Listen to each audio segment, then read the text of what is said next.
Welcome to our channel dare for study. મિત્રો, અમારી આ ચેનલમાં આપણે GPSC, police inspector class 2, police sub inspector, constable તેમજ બિન સચિવાલય ક્લાર્ક જેવી તમામ સ્પર્ધાત્મક પરીક્ષાઓ માટે જરૂરી વિડીયોઝ આપને માટે અવેલેબલ કરાવીશું। તો મિત્રો, અમારી ચેનલના વિડીયોને વધુમાં વધુ લાઈક કરો, શેર કરો અને સબસ્ક્રાઇબ કરો।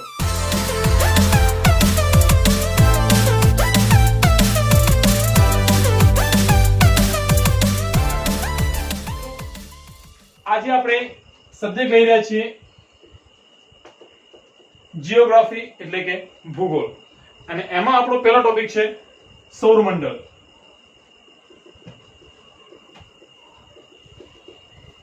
આપણે શરૂઆતથી જ સૌરમંડળ અથવા સૌર પરિવાર તરીકે પણ ઓળખીએ છીએ। હવે એક પરિવાર છે, સીધી સરળ વસ્તુ છે કે જ્યારે પણ પરિવાર મગજમાં આવે એટલે સૌ પહેલા એનો મોભી આપણને મગજમાં આવે। તો આ આખો પરિવાર છે, એમાં નાનો ભાઈ, મોટો ભાઈ, કોઈ નાના પોરિયા, નાના છોકરા, અને એની સૌથી મધ્યમાં છે એનો મોભી એટલે કે સૌનો પિતા સૂર્ય।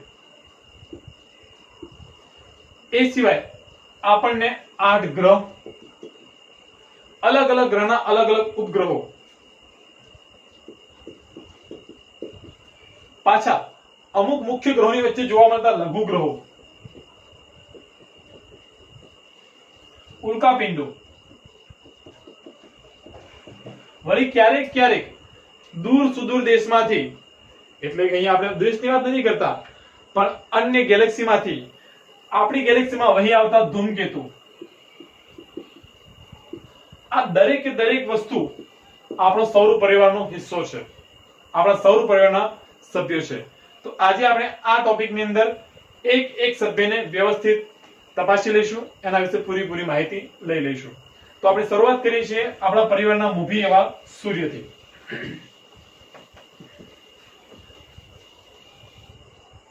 ઓકે, સૂર્ય। તો પહેલા એની બેઝિક માહિતી લઈ લઈએ। તો કે જ્યારે એક આખું મોટું વાયુમંડળ, જેને આપણે શું નામ આપ્યું હતું તો કે નિહારિકા, એક પ્રચંડ વિસ્ફોટ સાથે ફૂટે છે, વિખેરાય છે,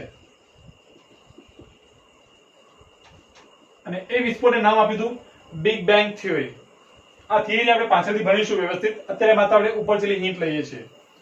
તો આ બિગ બેંગ થિયરીથી પ્રચંડ વિસ્ફોટ થયો, એ દરમિયાન નિહારિકાના નાના ઘણા બધા ટુકડા થઈ ગયા, અલગ અલગ ભાગોમાં વિખેરાઈ ગયું, અને જે મુખ્ય પોર્શન, જે મુખ્ય ભાગ વચ્ચે રહી ગયો, એ બન્યો આપણો સૂર્ય। આપણે બધા જ જાણીએ છીએ કે સૂર્ય જે છે એ આખો વાયુવીય છે, એક સખત કે સોલિડ પદાર્થ નથી, પણ વાયુનો બનેલો એક મોટો વિશાળકાય ગોળો છે। પાછળ કે ધગધગતો તારો। આ ધગધગતો શબ્દ કેમ યુઝ કર્યો છે? કારણ કે એમાં પુષ્કળ પ્રમાણમાં ગરમી છે, પુષ્કળ પ્રમાણમાં ઉર્જા છે, અને જે ઉર્જા આપણને સૌને નિરંતર મળી રહે છે, અને આગામી કદાચ 5 કરોડ વર્ષ સુધી પણ આપણને મળી રહેશે। હવે આપણો પહેલો ટોપિક આપણે લઈ લઈએ સૂર્ય અંદર। તો કે પહેલી વસ્તુ એની કોર એટલે એનો મધ્ય ભાગ। અહીંયા આપણે ડાયાગ્રામ દોરી લઈએ। એનો જે સૌથી મધ્ય ભાગ છે એટલે કે કોર, એની અંદરથી મુખ્ય વસ્તુ ઉર્જા પેદા થાય છે। હવે ઉર્જા પેદા કેવી રીતે થાય છે? તો આપણે એટોમિક સાયન્સ એટલે કે ફિઝિક્સમાં જે ટોપિક આવે છે એટોમિક ફિઝિક્સ, એમાં આપણે બે શબ્દો જાણી લઈએ, ફ્યુઝન અને ફિઝન। તમે કોઈ પણ એક તત્વને જ્યારે બે ભાગમાં વિભાજિત કરો છો તો એ થઈ જશે ફિઝન, જેને આપણે ગુજરાતીમાં કહીશું વિલયન। જ્યારે તમે કોઈ પણ બે તત્વોને ભેગા કરીને એક તત્વ બનાવો છો તો એ થઈ જશે ફ્યુઝન એટલે કે સંલયન। આ બંને પ્રક્રિયામાં પુષ્કળ માત્રામાં ઉર્જા પેદા થાય છે, અને જેનો લાભ આપણને સૂર્યને પણ મળે છે। પણ આપણે કન્ફર્મ કરવું પડશે કે સૂર્યમાં કઈ પ્રક્રિયા થાય છે? તો સૂર્યમાં થાય છે ફ્યુઝન એટલે કે સંલયન। તો સંલયનમાં ફરી પાછું આપણે તપાસી લઈએ કે કયા બે તત્વો ભેગા થાય છે, તો એના માટે તમારે બે તત્વો યાદ કરી લેવા પડશે કે સૂર્ય મુખ્યત્વે કયા બે તત્વોનો બનેલો છે. તો એક હાઇડ્રોજન, જે સૂર્યનું મુખ્ય તત્વ છે. કેમ મુખ્ય? કારણ કે એની માત્રા સૌથી વધારે છે. કેટલી? 71%. જ્યારે બીજો તત્વ છે હિલિયમ, જેની માત્રા આપણને 29.5% જોવા મળે છે. ઓકે, હવે ફ્યુઝનમાં શું થાય છે? તો કે બે હાઇડ્રોજનના અણુઓ પરસ્પર જોડાઈને ભેગા થઈને એક હિલિયમનો અણુ બને છે, અને આ પ્રક્રિયામાંથી પ્રચંડ માત્રામાં ઉર્જા પેદા થાય છે, અને જે ઉર્જા આપણને કોરમાંથી ધીમે ધીમે ઉપરી મંડળમાં આવી એક વિકિરણ સ્વરૂપે આપણા સુધી પહોંચે છે. પહેલી વાત કરીએ કે કોરમાં આપણને કેટલી ગરમી હોય છે, તો કોરની તાપમાન હોય છે 1.5 કરોડ સેલ્સિયસ. જેમ જેમ આ ભાગ આપણે ઉપર આવી છે, સપાટી સુધી આવી છે, તો સપાટીની માત્રા થઈ જશે આપણને 6000 સેલ્સિયસ. તો આ બે વસ્તુ મગજમાં આપણે ફસાઈ લઈએ કે ભાઈ કોર એટલે કે મધ્ય ભાગમાં કેટલી ઉર્જા હોય છે? 1.5 કરોડ સેલ્સિયસ, જ્યારે એની સપાટીનું તાપમાન 6000 સેલ્સિયસ જોવા મળે છે. તો આ થઈ ગયું કોર. હવે આપણે થોડાક ઉપર વધીએ તો એનો બીજો હિસ્સો આવશે, જેને આપણે કહીશું કન્વેક્ટિવ લેયર.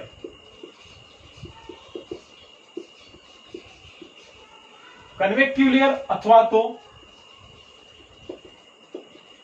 સંવહન લેયર, સ્તર કરીએ આપણે એને, પૂરેપૂરો ગુજરાતી શબ્દ જ વાપરીએ આપણે. સંવહન સ્તર, નામ ઉપરથી જ ખબર પડે છે કે આ કંઈક વહન કરતું હશે, કોઈક વસ્તુને એક સ્થળેથી બીજા સ્થળે લઈ જતું હશે. તો આ જે કોરમાં ગરમી પેદા થાય છે ફ્યુઝનના કારણે, એને સપાટી સુધી કોણ લઈ જાય છે? કયું લેયર લઈ જાય છે? તો એ છે આપણું સંવહન સ્તર અથવા તો કન્વેક્ટિવ લેયર. આ પણ એક પ્રમાણે વાયુવી પિંડ જ છે. વાયુના સ્વરૂપમાં જ જોવા મળે છે, અને એક મોલેક્યુલ એક કણમાંથી બીજા કણમાં પરસ્પર ઉર્જા વિસ્તરી અને ધીમે ધીમે સપાટી સુધી પહોંચે છે. તો ફરી આપણે ક્લિયર કરી લઈએ. સૌથી અંદર કોર, એની ઉપરનો ભાગ એટલે કન્વેક્ટિવ લેયર અથવા તો સંવહન સ્તર. એની ઉપર આપણે આવીશું એટલે સપાટી, જેને આપણે કહીશું ફોટોસ્ફિયર.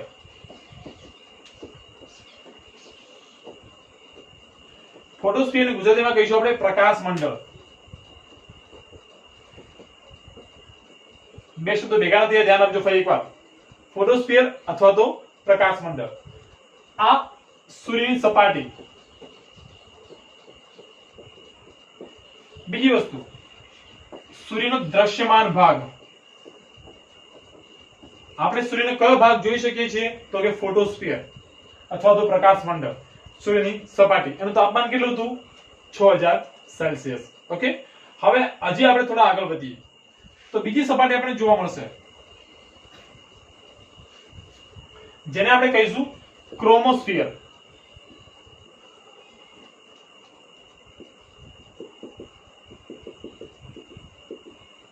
અને જેને ગુજરાતીમાં કહીશું આપણે વર્ણમંડળ. નામોને થોડું વધારે ધ્યાનથી સાંભળજો અને યાદ કરજો, બે ત્રણ મગજમાં બોલીને યાદ કરજો. પ્રકાશ મંડળ, પછી વર્ણમંડળ. સંપૂર્ણપણે લાલ રંગનું જોવા મળે છે. એનો જે પ્રકાશ હોય છે એનો ઉદ્ભવનો પ્રકાશ, જેના થકી એનું આખું આવરણ લાલ રંગનું થઈ ગયું છે. બીજી વસ્તુ, આ દ્રશ્યમાન નથી. સૂર્યનો કયો હિસ્સો આપણે જોઈ શકતા નથી? તો વર્ણમંડળ. પાછા કોર લખીને ના આવતા, હા કોર પણ નથી દેખાતું, એ જવાબ ના બને. જવાબ કાં તો ફોટોસ્ફિયર કાં તો ક્રોમોસ્ફિયર. તો આપણો જવાબ બનશે ક્રોમોસ્ફિયર એટલે કે વર્ણમંડળ, જે દ્રશ્યમાન નથી, જ્યારે ફોટોસ્ફિયર એ દ્રશ્યમાન છે અને આપણે જોઈ શકીએ છીએ. ચલો હવે આપણે આગળ વધીએ. તો આ થઈ ગયા સૂર્યના બધે બધા લેયર્સ. ફરી એકવાર રિવિઝન કરી લઈએ. કોર, ફ્યુઝનના કારણે એટલે કે સંલયનના કારણે ઉર્જા પેદા થાય છે. 1.5 કરોડ સેલ્સિયસ જેટલું તાપમાન જોવા મળે છે. શેનું? તો કે હાઇડ્રોજનના બે અણુ ભેગા થઈ હિલિયમ બને છે. થોડા ઉપર આવીએ તો કે આ જે ગરમી પેદા થઈ છે એનું વહન કોણ કરે છે, કયું લેયર કરે છે? તો સંવહન સ્તર અથવા તો કોન્વેક્ટિવ લેયર. થોડા વધારે ઉપર આવીએ તો સૂર્યની સપાટી એટલે કે ફોટોસ્ફિયર, જેને આપણે શું કહીશું? પ્રકાશ મંડળ, જેનું તાપમાન કેટલું જોવા મળશે? 6000 સેલ્સિયસ. થોડા આગળ વધીએ તો લાલ રંગનું એક આખું આવરણ છવાયેલું હોય છે, જેને આપણે શું કહીશું? ક્રોમોસ્ફિયર અથવા તો વર્ણમંડળ. આ વસ્તુ દ્રશ્યમાન નથી, એટલે કે આપણે એને જોઈ શકતા નથી. ઓકે, આ થઈ ગઈ સૂર્યની બધે બધી સપાટી, સૂર્યના બધે બધા લેયર્સ. હવે આપણે સૂર્યને લગતા કેટલાક ફેક્ટ જોઈ લઈએ. આપણે ફરી એકવાર સૂર્ય દોરી લઈશું.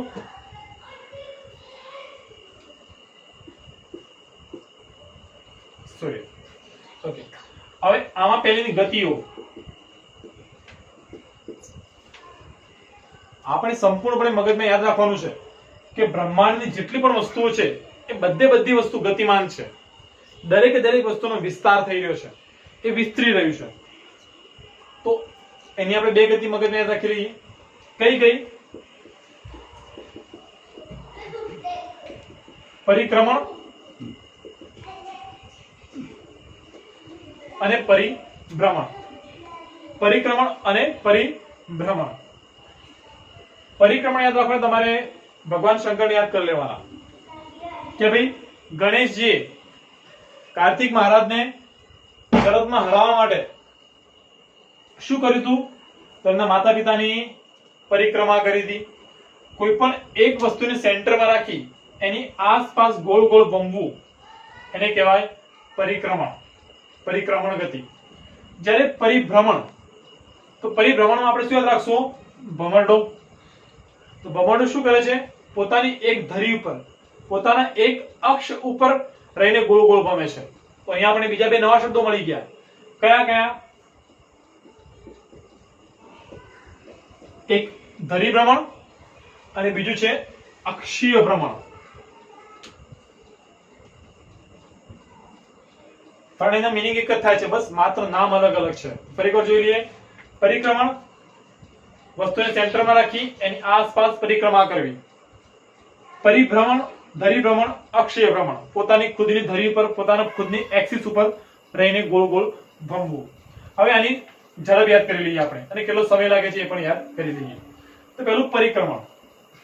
હવે આપણે બધા જાણીએ છીએ કે ભાઈ નિકોલસ કોપરનિક્સ એમને સાબિત કર્યું હતું કે સૂર્ય કેન્દ્રમાં છે અને બીજું બધુંની આસપાસ ફરે છે. હવે આપણે શું કીધું? સૂર્ય પોતે પણ પરિક્રમણ કરે છે. તો સૂર્ય કોની પરિક્રમા કરે છે? પ્રશ્ન થાય કે નહીં? તો સૂર્ય પરિક્રમા કરે છે આપણે દૂધ ગંગા ગેલેક્સીની, અથવા આપણે દુગ્ધ મેખલા પણ કહી શકીએ. એની આખી પરિક્રમા કરે છે. એને પરિક્રમા કરતા કેટલો સમય લાગે છે? એક ચક્કર પૂરું કરતા. આપણે બધા જાણીએ છીએ કે પૃથ્વી જે છે એ સૂર્યનો એક ચક્કર મારતા કેટલો સમય લાગે છે? 365 દિવસ અને 6 કલાક. આને સમય લાગે છે 25 કરોડ વર્ષ એક ચક્કર મારતા. ફરી પાછો પ્રશ્ન કર્યો કે આ ભાઈ એવા તો કેવી ગોકળ ગાયની ગતિએ ચાલે છે કે આટલો બધો સમય લાગે છે? કારણ આપણે એવું થાય કે ભાઈ આવડું મોટું લાવ લશ્કર છે, કેટલો મોટો પરિવાર છે, તો ધીમે ધીમે ચાલતા હશે. ના, આની સ્પીડ સૌથી વધારે છે. તમે કદાચ માની પણ નહીં શકો કે આટલી ઝડપથી સૂર્ય ફરે છે. એની સ્પીડ છે 250 કિમી પ્રતિ સેકન્ડ. આટલી ઝડપે ફરે છે ત્યારે 25 કરોડ વર્ષમાં એક ચક્ર પૂરું કરે. તો મગજમાં ખાલી વિચારો કે એની જે રેડિયસ છે કેટલું વિશાળકાય હશે. તો આ થઈ ગઈ સૂર્યની પરિક્રમણ ગતિ. હવે આપણે આવતા રહીએ ધરી ભ્રમણ ઉપર. તો સૂર્ય પોતાની ધરી પર પણ ગોળ ગોળ ફરે છે. હવે અહીંયા એની ચોક્કસ ગતિ આપણે નક્કી કરી શકતા નથી, કારણ કે સૂર્ય કોઈ સખત પદાર્થ નથી. આપણે શરૂઆતમાં વાત કરી કે સૂર્ય એક વાયુ પિંડ છે, વાયુનો ગોળો છે, એટલે એના અલગ અલગ ભાગ ઉપર અલગ અલગ ઝડપ જોવા મળે છે. જો આપણે એમ કહીએ કે સૂર્યના મધ્ય ભાગને એક ચક્કર પૂરું કરતા, એટલે કે પરિભ્રમણનું એક ચક્કર પૂરું કરતા કેટલો સમય લાગે છે? તો 25 દિવસ. અને એમ કહીએ કે સૂર્યના બે ધ્રુવો, ધ્રુવ એટલે કે બે ઉપરના અને નીચેના ભાગ, એને આપણે ધ્રુવ કહીએ છીએ, ઉત્તર ધ્રુવ અને દક્ષિણ ધ્રુવ, એને કેટલો સમય લાગે છે? તો 30 દિવસ. અને કદાચ औसतन પૂછી લે એટલે કે સામાન્ય સરેરાશ, તો આપણે યાદ રાખીશું 25.5 દિવસ. તો અહીંયા આપણી પાસે અલગ અલગ 3 ફેક્ટ છે. ફરીવાર જોઈ લઈએ કે સૂર્ય વાયુપિંડ હોવાના કારણે એના અલગ અલગ ભાગનો અલગ અલગ પરિભ્રમણ ગતિ જોવા મળે છે. મધ્ય ભાગ પૂછાય એટલે કે વિષુવવૃત્તીય ભાગ પૂછાય, આપણે વિષુવવૃત્તીય જ કહીએ છીએ, અથવા મધ્ય ભાગ, તો 25 દિવસ. જો એના બે અક્ષનો ભાગ પૂછાય કે એના બે અક્ષને એક પરિભ્રમણ ચક્ર પૂરતો કેટલો સમય લાગે છે? તો 30 દિવસ. પણ સરેરાશ પૂછે, કોઈ પણ ચોક્કસ ઉલ્લેખ કર્યા વગર, મધ્ય ભાગ કે અક્ષનો ઉલ્લેખ કર્યા વગર, તો 25.5 દિવસ એને સમય લાગે છે. તો આ થઈ ગઈ એની ગતિઓ. તો આના પછીનો આપણો ટોપિક છે કોરોના. લગભગ 2020 માં કોઈ પણ એવી વ્યક્તિ કે બાળક નહીં હોય કે જેને આ શબ્દ વિશે ખબર નહીં હોય, તેમ છતાં પણ જેનો શાબ્દિક અર્થ પૂછવામાં આવે તો લગભગ કોઈને નહીં ખબર હોય.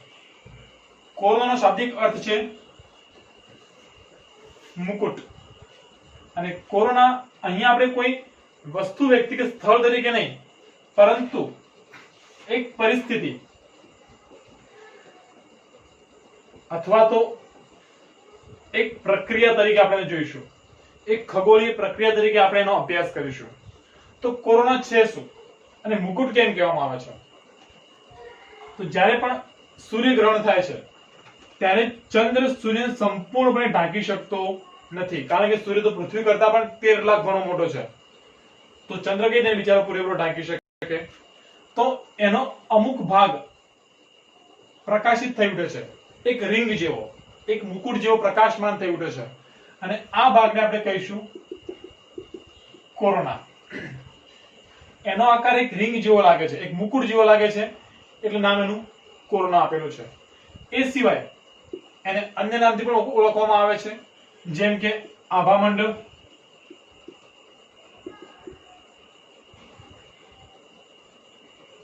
ઓકે. હવે એનું મહત્વ શું છે અથવા તેની અન્ય કામગીરી શું છે? તો જ્યારે જ્યારે કોરોનાની રચના થાય છે, આ પ્રક્રિયાની, આ રિંગની રચના થાય છે, ત્યારે અવકાશમાં ક્ષ-કિરણો પણ ફેલાય છે, એનું પણ વિકિરણ થાય છે. આપણે વિજ્ઞાનની ભાષામાં લખીશું, એનું વિકિરણ થાય છે. ઓકે. તો કોરોના જેનો શાબ્દિક અર્થ છે મુકુટ, ક્યારે જોવા મળે છે? તો જ્યારે સૂર્યગ્રહણ થાય છે ત્યારે. ચંદ્ર એને સંપૂર્ણપણે ઢાંકી શકતો નથી, એટલે પ્રકાશમાન, એક દેદીપ્યમાન આભામંડળ રચાય છે, એક રિંગ રચાય છે, જેને આપણે કોરોના અથવા આભામંડળ કહીશું, જે દરમિયાન ક્ષ-કિરણોનું વિકિરણ થતું જોવા મળે છે. ચલો, એના પછી આવશે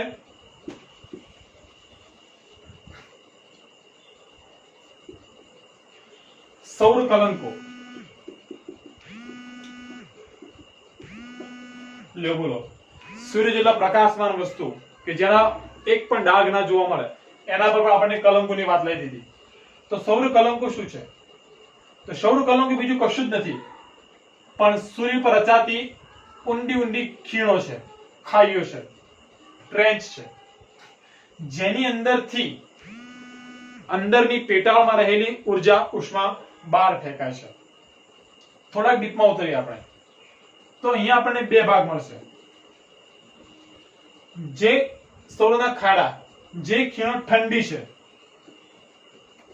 કે જેમાંથી ગરમી બહાર નથી આવતી, જે ઠંડી પડી ચૂકે છે, એને આપણે કહીશું સૌર કલંક અથવા સૂર્ય કલંક. અને જેમાંથી ગરમી બહાર ફેંકાય છે, ઉષ્મા બહાર ફેંકાય છે, એને આપણે કહીશું ફેકુલા. શબ્દ યાદ રહી એવો છે, ફેકુલા. જે ગરમી બહાર ફેંકે ફેકુલા, જે બિલકુલ ઠંડા પડી ચૂક્યા છે, આમ ટાડા હેમ થઈ ગયા છે, ડાઘા પડી ગયા છે, એ બધા સૌર કલંક છે. પણ જે હજી સુધી ગરમી ફેંક કરે છે, એ આપણે બધા ફેકુલા. એનો સ્પેલિંગ પણ જરા જોઈ લેજો, FACULA, ફેકુલા. ઓકે.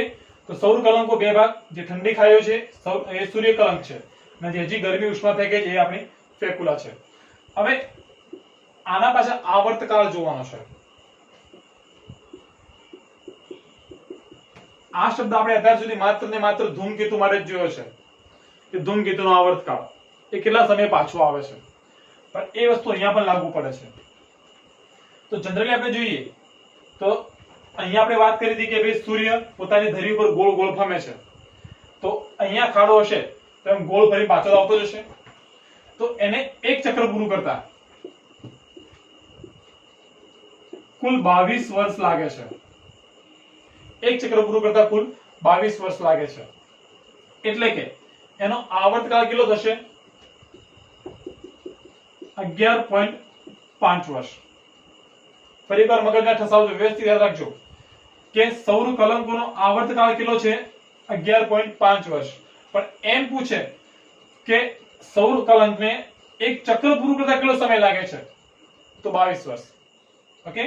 હવે આમાં કેવું હોય છે કે 11 વર્ષ સુધી ગરમી વધે છે, આ સૌર કલંકોની સંખ્યા વધતી જાય છે, જ્યારે બાકીના 11 વર્ષ સુધી આ સૌર કલંકોની સંખ્યા ઘટતી જાય છે.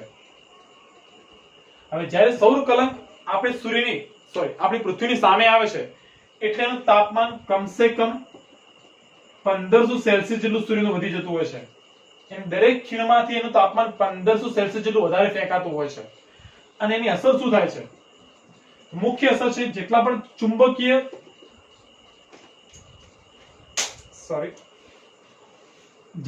ચુંબકીય તત્વો છે અથવા તો જેટલા પણ ચુંબકીય સાધનો છે એ દરેકે દરેકને અસર કરે છે.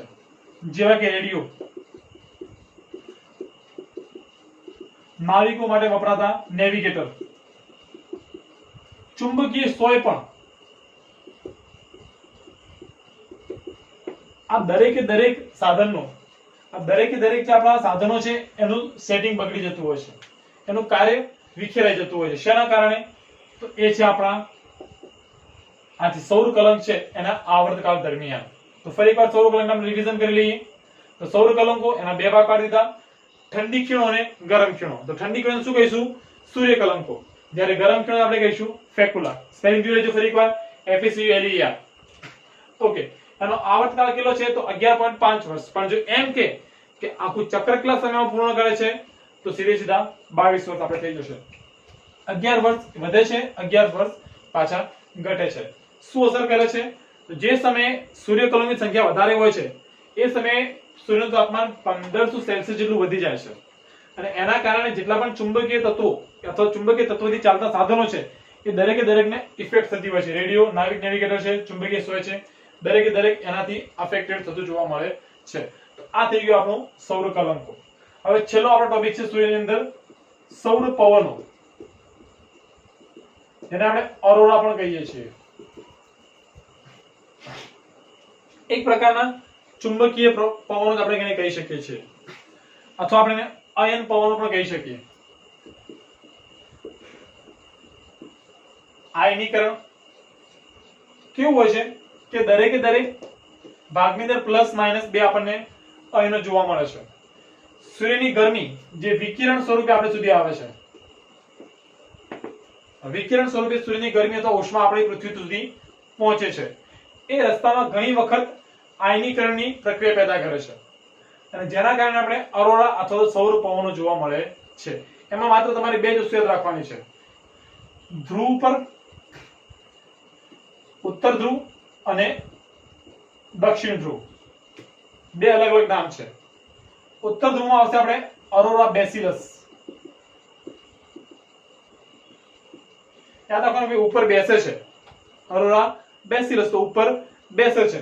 દક્ષિણ ધ્રુવમાં અરોરા એસ્ટ્રિલસ નીચે ઊભું રહે છે. બે વસ્તુ યાદ રાખવાની છે તમારે, અરોરા બેસિલસ, અરોરા એસ્ટ્રિલસ. શું છે? સૌર પવનો. શાના કારણે? કઈ પ્રક્રિયાના કારણે? તો કે આયનીકરણના કારણે. કેમ? તો કે વિકિરણ સ્વરૂપે ઊર્જા અહીંયા સુધી પહોંચે છે જેના કારણે. તો અહીંયા આપણા સૂર્યનો લગભગ બધો ભાગ આપણે પૂર્ણ જાહેર કરીએ છીએ. અન્ય માહિતી આપણે આગળના લેક્ચરમાં જોઈ લઈશું. ફરી એકવાર મિત્રો તમને યાદ કરી લઈએ કે જો અમારો વિડીયો તમને ગમ્યો હોય તો એને લાઈક કરો, સબસ્ક્રાઇબ કરો અને વારંવાર શેર કરો. થેન્ક્સ અ લોટ.